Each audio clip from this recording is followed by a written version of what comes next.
Ok. Bueno, pues al momento que hemos estado estudiando el románico en Francia, que nos parece pues, muy interesante porque vemos que hay un montón de escuelas arquitectónicas, hemos estudiado, bueno, pues algunas cosas que son muy locales, en donde se destacan pues modelos arquitectónicos, en donde sobre todo vemos nosotros cómo sobresalen las cabeceras. Parece que era como una intención de la época, ¿no? Exaltar la cabecera justamente por la importancia que tenía la consagración.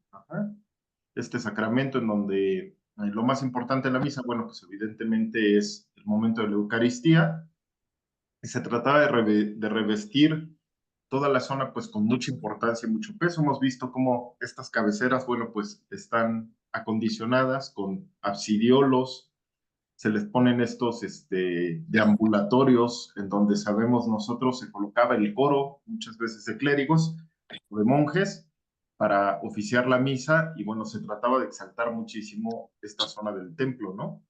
Sin embargo, bueno, lo que Ya hemos... se Sí, me fue la imagen, Gerardo. a ver, te la comparto Se- otra vez, a Margarita. ver, por favor, estoy viendo el mapita, ha iniciado ahora sí ya. Ok, Gracias, Gerardo, ya. muy bien.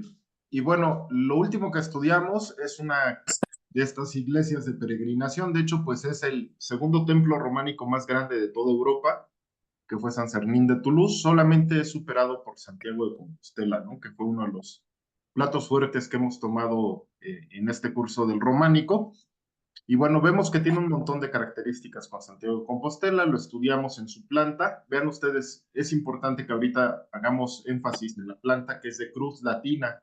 Esta tradición, bueno, la hemos estudiado ya desde la época del paleocristianismo, cuando hablábamos nosotros que se ven ya desde ese momento dos tendencias muy marcadas diferentes para albergar los templos, ¿no? Todo lo que es el Imperio Romano de Occidente se decanta por la estructura de planta de basílica, y se incluye el transepto dibujando una cruz latina. Esto, bueno, pues también hace alusión al símbolo fuerte de la cruz, pero contrastaba mucho con lo que vemos nosotros en las iglesias orientales, en donde más bien se utiliza la cruz griega, que es simétrica, ¿no? O sea, todos los lados de la cruz son iguales, ¿no? En tamaño.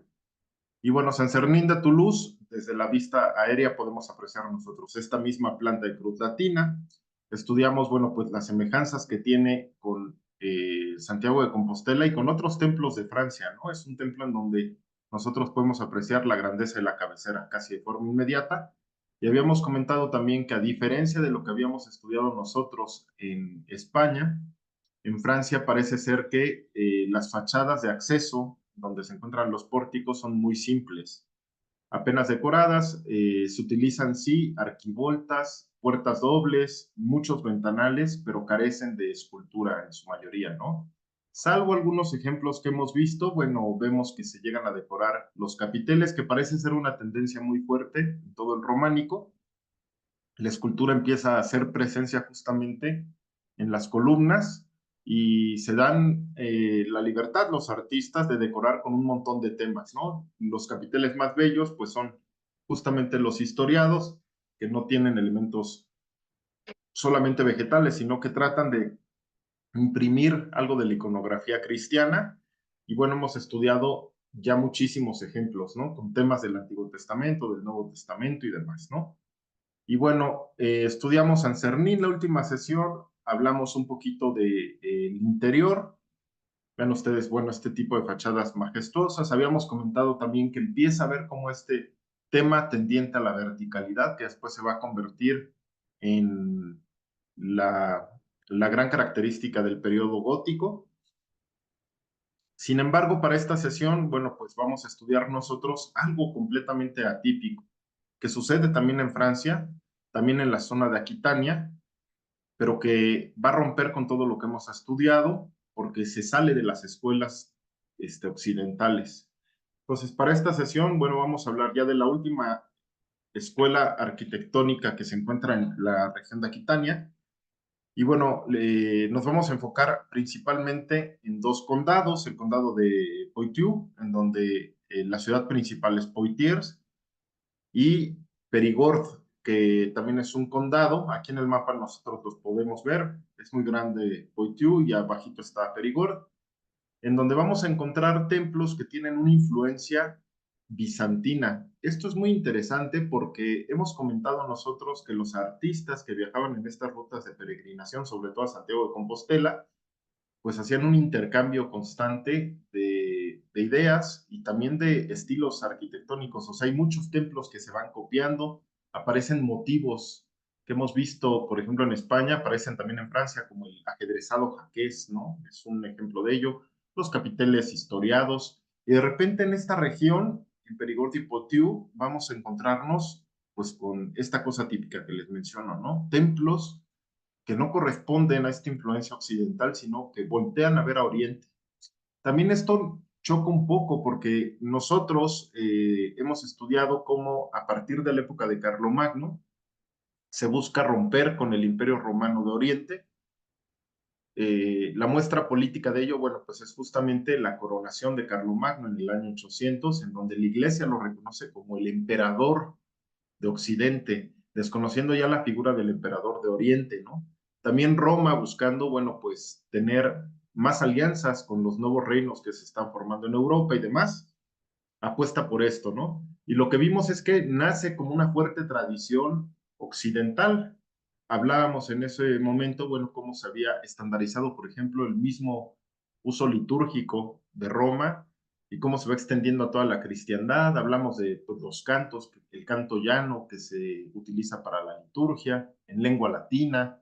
Esto rompe con las tradiciones orientales que todavía celebraban la misa, por ejemplo, en griego y que tenían formas arquitectónicas, iconográficas muy diferentes, ¿no? El predominio de las artes plásticas en Oriente, bueno, nosotros lo identificamos por los templos de cruz griega y también por la elaboración de iconos, ¿no? Que hemos estudiado nosotros son estas, en realidad son sacramentales, de hecho, ¿no? Son estas retablos, digo, estas pinturas o mosaicos elaborados con figuras muy detalladas de los santos, pero que muestran un estilo muy similar, ¿no? Los rostros alargados, haciendo alusión a la misión beatífica, todo eso que ya estudiamos, ¿no?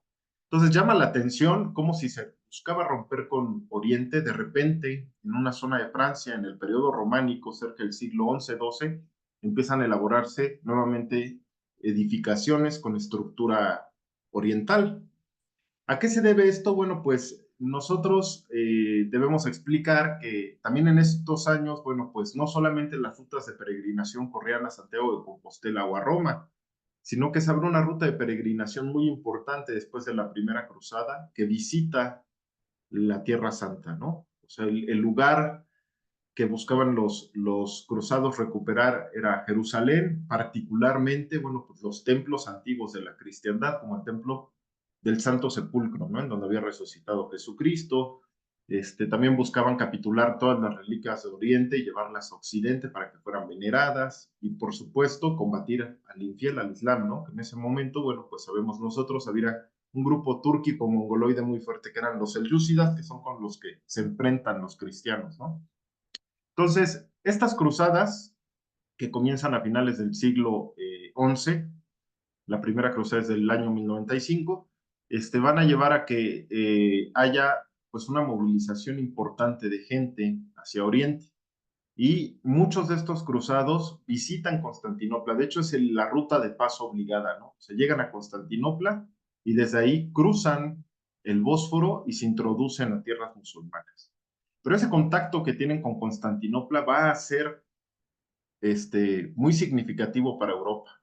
La primera cruzada, bueno, como sabemos, tuvo éxito, terminan fundando ya un reino en Jerusalén, se apoderan de Edesa, en donde fundan también un condado y demás, y va a haber una comunicación casi por 100 años ininterrumpida con Oriente. Después de eso sabemos, bueno, hay otras cruzadas, quizá la más significativa es la del año 1204, en donde los cruzados genoveses y venecianos terminan saqueando la ciudad eterna de Constantinopla, ¿no? La Roma oriental, ¿no? Todo esto, bueno, pues va haciendo escuela, ¿no? Entonces, lo tocante a nosotros, bueno, pues hay que hablar de la fuerte influencia que existe, ¿no? Hubo un acercamiento gracias a las cruzadas entre Oriente y Occidente y algunos artistas van a reaprender las formas arquitectónicas y artísticas de Bizancio y las van a empezar a aplicar en territorio francés. Aquí en el mapa, bueno, pues nosotros podemos ver las campañas militares emprendidas en las cruzadas entre los siglos XI y XII. Y bueno, vemos nosotros, vean ustedes las rutas, ¿no? Muchas, la mayoría, parten de lo que fue el Sacro Imperio Romano Germánico y muchas de Francia. De hecho, ya hemos visto nosotros que se llegó a predicar la cruzada en Becelay y en otros templos que hemos estudiado, ¿no? Hubo presencia de santos insignes que llegaron a predicar la cruzada, invitando a los reyes cristianos y a toda la población que se uniera a estas campañas de reconquista de Tierra Santa, ¿no? Y se dan cuenta, estas son otras rutas que no hemos estudiado, ¿no? Las rutas hacia Medio Oriente son rutas de cruzada, pero también van a ser después rutas de peregrinación. Una vez se recupera Jerusalén, muchas personas buscan hacer esta peregrinación que era verdaderamente desgastante, ¿no? Nosotros no lo podemos imaginar ahora, pero pues había carencia de caminos. Muchos peregrinos optaban por la ruta marítima, ¿no? Llegaban a uno de los puertos importantes como Marsella o la misma Venecia, y desde ahí tomaban embarcaciones para llegar a Constantinopla y desde ahí recorrer a pie el camino hasta Tierra Santa, ¿no? Entonces eran peregrinaciones mucho más exigentes que lo que vimos en Santiago de Compostela, y también podemos mencionar que el número de peregrinos era menor por lo mismo, ¿no? Eran muchos los peligros a los que se enfrentaban, además de que la zona todavía pues no estaba completamente pacificada. Constantemente había ataques de los musulmanes en embarcaciones y en tierra también, ¿no? A los cristianos que peregrinaban. Es por eso que nacen también las órdenes militares como los templarios y demás, ¿no? O sea, para defender a los peregrinos que se aventuraban en estos caminos, ¿no? Y bueno, de las cruzadas, pues sabemos nosotros va a haber alianzas o al menos diplomacia entre los reyes de Francia y los emperadores bizantinos, al punto que vamos a encontrar que pronto van a haber enlaces matrimoniales, ¿no? Aquí les pongo un ejemplo, por ejemplo, Santa Inés de Francia o Agnes de Francia, digo, no es santa, discúlpenme, Agnes de Francia es una reina que se casó con dos emperadores bizantinos, con Alejo II Comneno en el año 1180 y después con Andrónico I en 1183, tras la muerte de Alejo Comneno. Y bueno, ¿qué pasa? Pues esta reina vivió en la corte de Constantinopla. Sin embargo, tras la caída de Constantinopla, cuando la sacan los cruzados en 1204, regresa a Francia y este hecho pues va a llevar a que, como se acostumbró a la vida de corte bizantina, se familiariza con usos, costumbres, pero también con el arte, pues va a después a ser una reina que promueve estos estilos en Francia, ¿no? Este es un ejemplo, ¿no? De estas relaciones. Y bueno, más allá también de las relaciones diplomáticas, comerciales o matrimoniales, no es descabellado decir que de este contacto y de la constante presencia de franceses en Oriente y viceversa, se diera un intenso intercambio cultural y artístico entre ambos territorios, que es justo lo que va a suceder, ¿no? Entonces, la zona en donde vamos a ver nosotros hubo mayor influencia de Oriente es esta que estamos estudiando, ¿no? Perigord y Poitou. Y hoy en día los especialistas pues lo estudian como una escuela arquitectónica con características particulares. De hecho, cada región sí tiene su firma y sus sellos. Si se dan cuenta, mucho tiene que ver también con los materiales que pueden utilizar para la construcción, ¿no? Hemos mencionado, bueno, pues estas piedras de cantera que utilizaban, ¿no?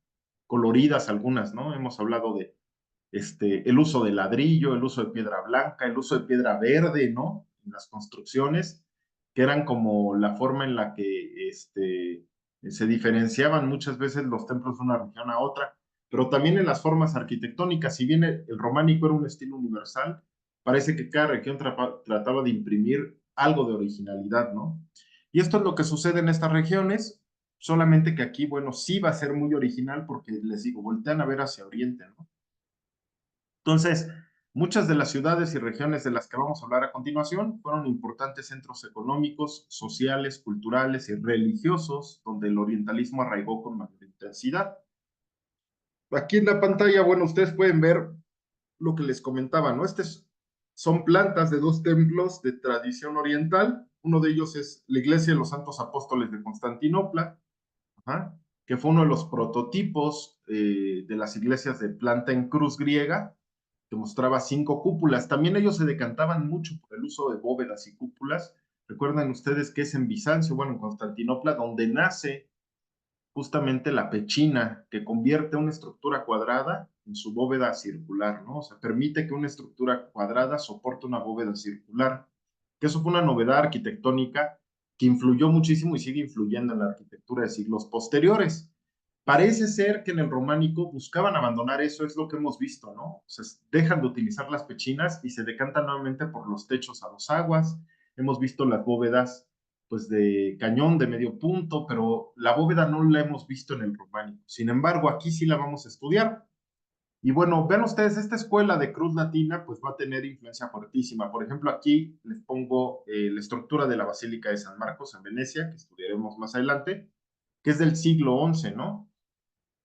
Y Venecia, bueno, pues es una de las ciudades más orientalizadas de Occidente, ¿no? O sea, Venecia es, la ciudad que más daño le va a hacer en el saqueo a Constantinopla, ¿no? O sea, si ustedes han visitado Venecia o conocen algo de Venecia, sabrán que, bueno, mucha de la belleza artística que tiene proviene justamente de la ciudad de Constantinopla, ¿no? O sea, los venecianos saquearon esculturas y demás, pero también se roban ideas y se roban formas arquitectónicas y terminan construyendo un templo que ya no es de estructura de basílica, sino de planta de cruz latina, como lo vemos aquí en pantalla, ¿no?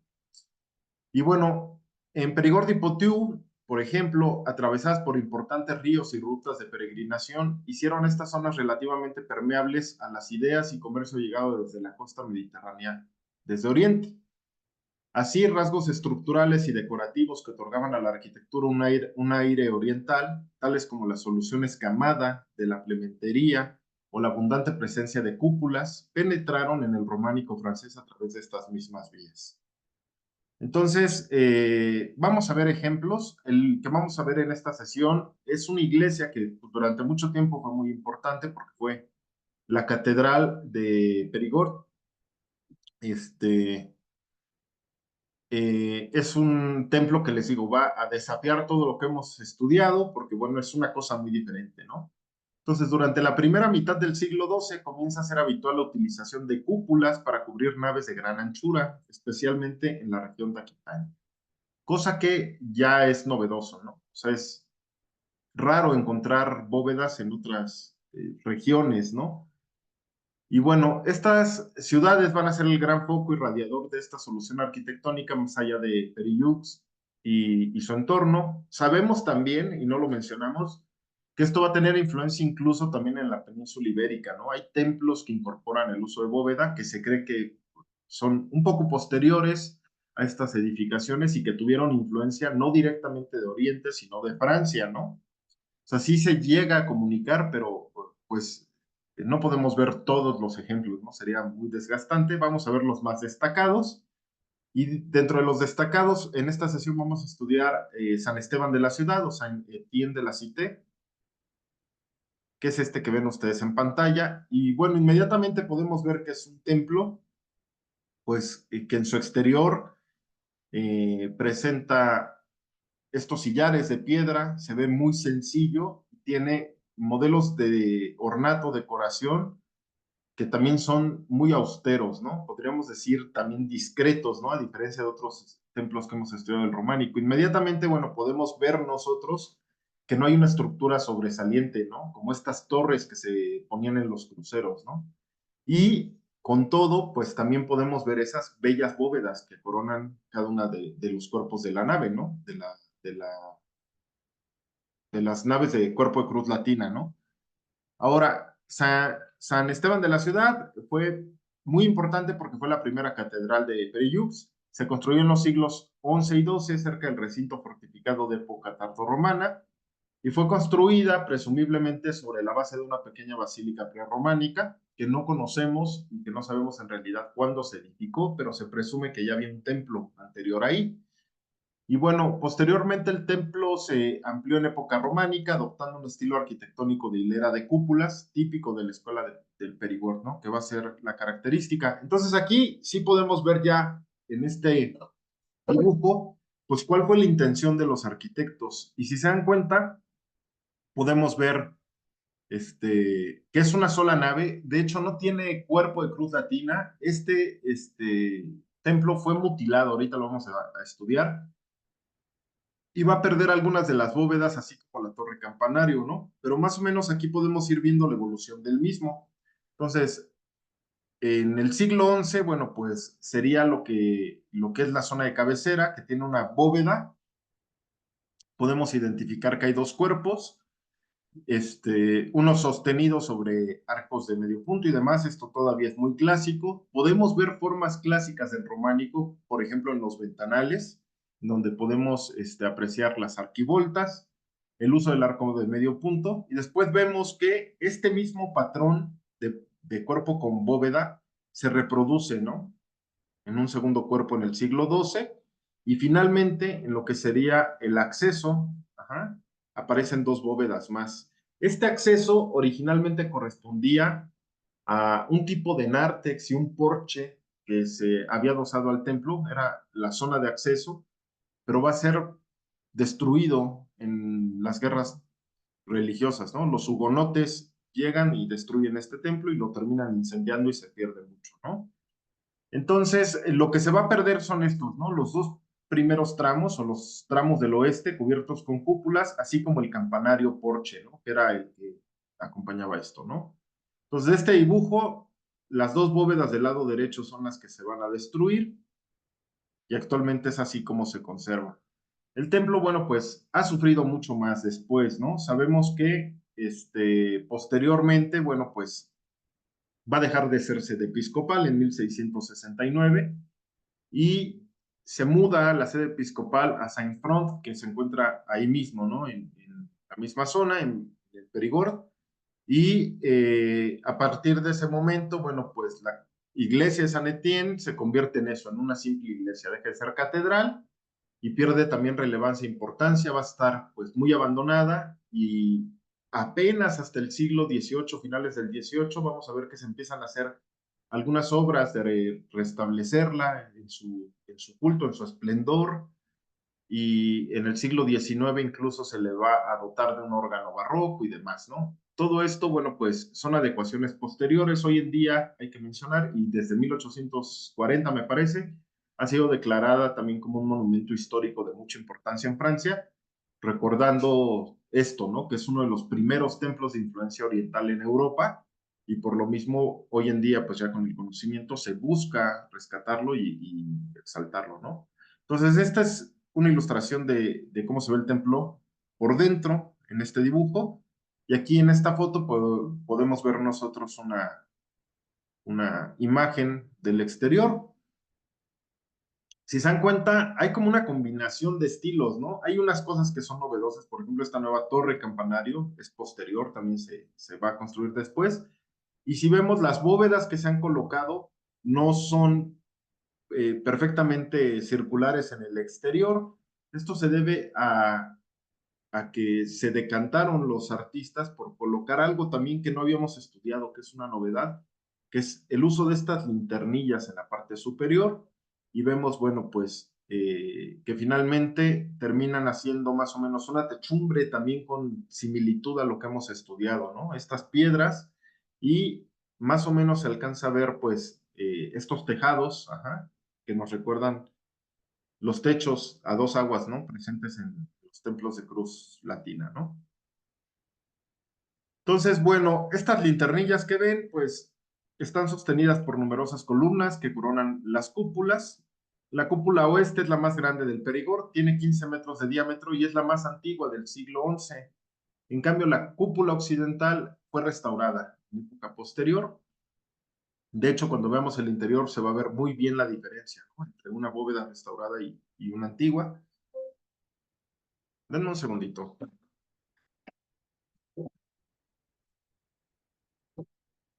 Esto. Bueno, aquí en el acercamiento podemos ver el detalle de la linternilla que termina rematando, bueno, pues con una bóveda también, una estructura de bóveda sostenida en columnas y que pronto también se va a convertir en uno de los modelos más usados para la decoración de las bóvedas, ¿no? Esto, bueno, va a ser escuela pues hasta la fecha les digo, muchos templos siguen utilizando la bóveda con linternilla, ¿no? Lo podemos ver aquí, por ejemplo, en la Catedral Metropolitana, lo vamos a ver en el Renacimiento, lo podemos ver en todos lados, ¿no? Bueno, pues este sería uno de los primeros ejemplos donde se introduce la linternilla en la bóveda, ¿no? Ahora, ven ustedes esta foto, esto correspondería a la cabecera, ¿no? Y es aquí donde vemos que es una escuela arquitectónica completamente diferente. ¿Dónde están los absidiolos? ¿Dónde está el crucero? ¿Dónde están estas torres que se ponían en el crucero tan majestuosas? Que desde fuera parecía, bueno, pues una estructura, como las hemos estudiado, asombrosa, ¿no? Para hacer esta diferenciación de la zona del presbiterio al resto del templo, ¿no? Bueno, pues esto que ven ustedes es la cabecera de San Etienne de la Cité, y si se dan cuenta, pues es una cabecera plana. Ajá. Ni siquiera tiene un ábside. Esto llama mucho la atención porque Occidente hacía mucho tiempo había utilizado el ábside. De hecho, desde el periodo prerrománico, o sea, los primeros templos incluyeron el ábside, ¿no? Y el transepto. Y aquí vemos una estructura de una sola nave, ¿ah? Con un crucero plano, ¿no? Y si se dan cuenta, la decoración pues también es muy austera, muy sencilla, ¿no? O sea, vemos estos 5 arcos ciegos, ¿ah? De los cuales, bueno, pues solamente 3 albergan estos ventanales con arquivoltas. Que esto sí nos es más familiar, ¿no? Ya el uso de la arquivolta desde el periodo otoniano, ¿no? Bueno, pues aquí aparecen, ¿no? Pues se dan cuenta, pues desde afuera uno no, ya lo que hemos visto no estamos acostumbrados a ver una cabecera de este tipo, ¿no? Entonces, la sencillez de esta cabecera evidencia que nos encontramos frente a una escuela arquitectónica con fuertes influencias orientales y alejada de los modelos predominantes en otras iglesias, por ejemplo, las de peregrinación o otras iglesias del románico. ¿Qué pasó con la cabecera? ¿Por qué se omite? Bueno, cuando veamos el interior veremos que también es muy bello, ¿no? O sea, parece que no le resta, ¿no? De hecho, para muchos está sobrecargado, ¿no? El uso de los deambulatorios y los absidiolos adosados, ¿no?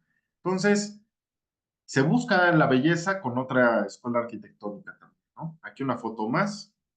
Podemos ver también, bueno, pues las caras norte y sur, que igualmente son sencillas, con arcos ciegos, replicando lo que se ve en la cabecera, muy poquitos motivos de ornato y las ventanas con arquivolta, ¿no?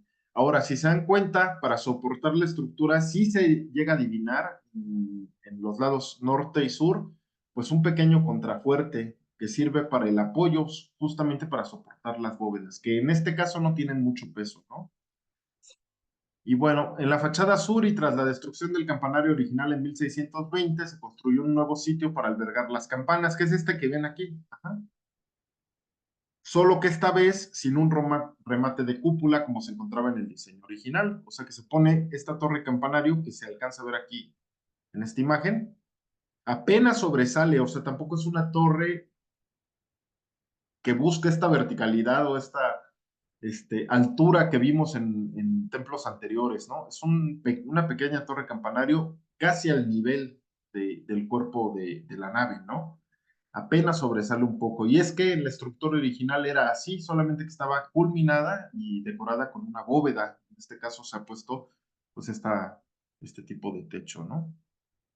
Y bueno, si seguimos observando el exterior, bueno, podemos ver este, eh, lo mismo, ¿no? Aparecen, en este caso sí, podemos ver pues estos canecillos, pero no están decorados.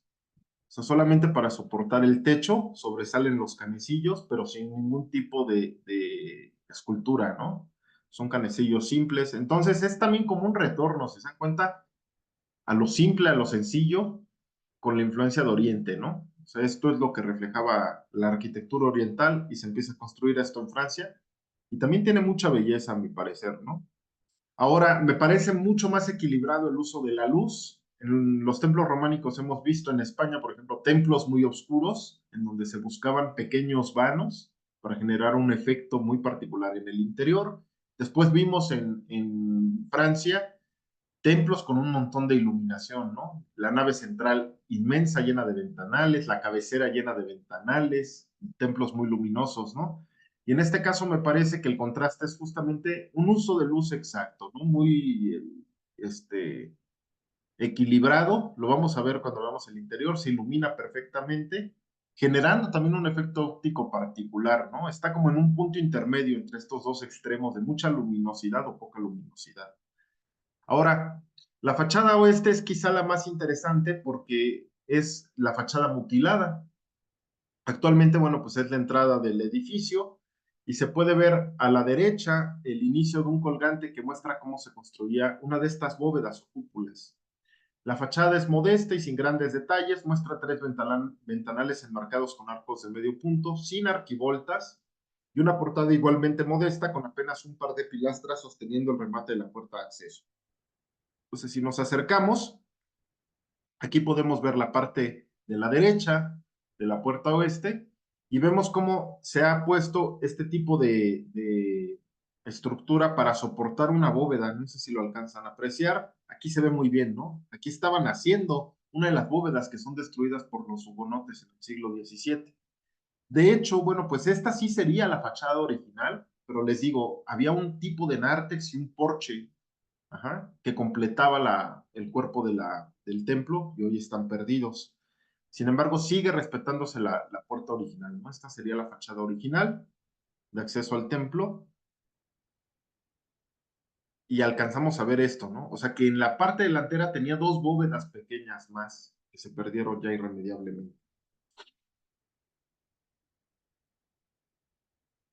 Y bueno, con todo, a pesar de la sencillez, pues a los lados de la puerta central vemos estos dos pequeños pórticos o estas pequeñas puertas también, que están muy bien alineadas con los ventanales laterales superiores y que dotan a la portada de equilibrio y de mucha sobriedad, mucha elegancia también, ¿no?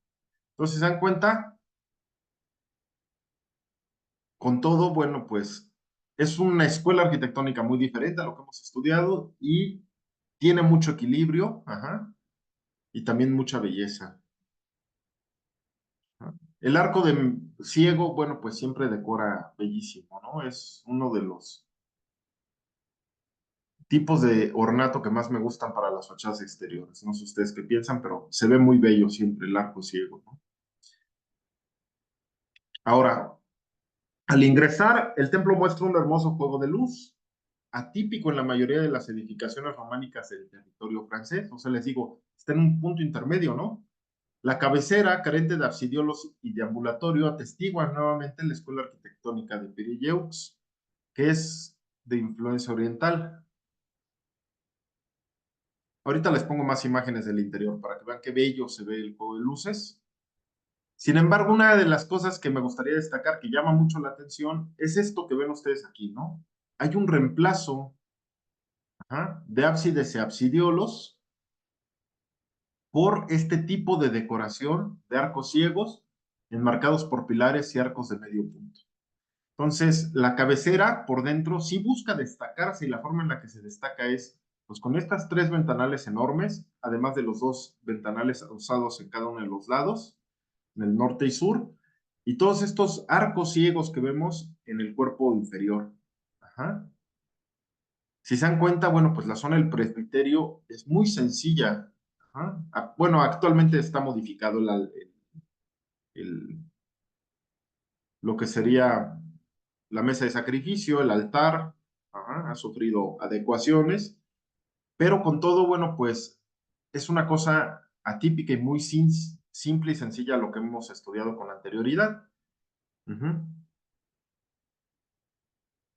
Ahora, inmediatamente se destaca, pues, los pilares, los arcos de medio punto, en todos los arcos ciegos, pero en la parte de arriba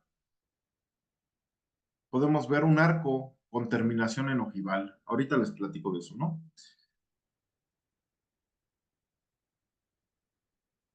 Bueno, los ventanales, aquí hay una imagen, ¿no? Son en total 9.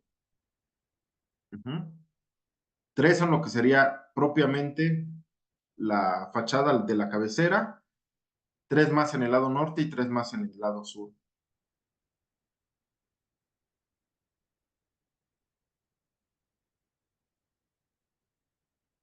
Y bueno, una de las novedades es la terminación de los arcos en forma ojival, lo que les mencionaba, ¿no? Esta característica ayuda a dar altura al templo y soporta las bóvedas. Esto sí es también un tanto novedoso, ¿no? Cuando nosotros estudiamos Santa Sofía, ya hace mucho tiempo, habíamos visto cómo los arquitectos lograron desarrollar la pechina sobre los arcos de medio punto para que descansara encima una bóveda. Pero vean ustedes aquí cómo se abandona el arco de medio punto y se pone esta estructura como de tipo, pues más puntiagudo, ¿no? El arco ojival. Y esto hace que se alargue mucho la pechina. Es una pechina muy grande, si se dan cuenta, muy alargada, muy estilizada, ¿no? Nos queda menos de un minuto para que se corte la sesión. Ahorita les vuelvo a mandar el enlace, ¿no? Y bueno, esta característica pues le dota al templo de mucha majestad. Si se dan cuenta, se ve precioso la pechina en la cual se sostiene la bóveda. Ahora, en las imágenes podemos apreciar cómo el arco ojival alarga las pechinas que soportan las bóvedas circulares y enmarca bellamente los tres ventanales con arquivoltas, ¿no? Es precioso, me parece un detalle bellísimo, ¿no? Ahora, todo el conjunto, si se dan cuenta, estas formas en que los artistas buscan solucionar el espacio son novedosas, utilizando cosas muy clásicas, ¿no? O sea, es introducir un montón de elementos distintos para generar algo novedoso, ¿no? O sea, son formas, les digo, muy clásicas, pero tienen novedad también, ¿no?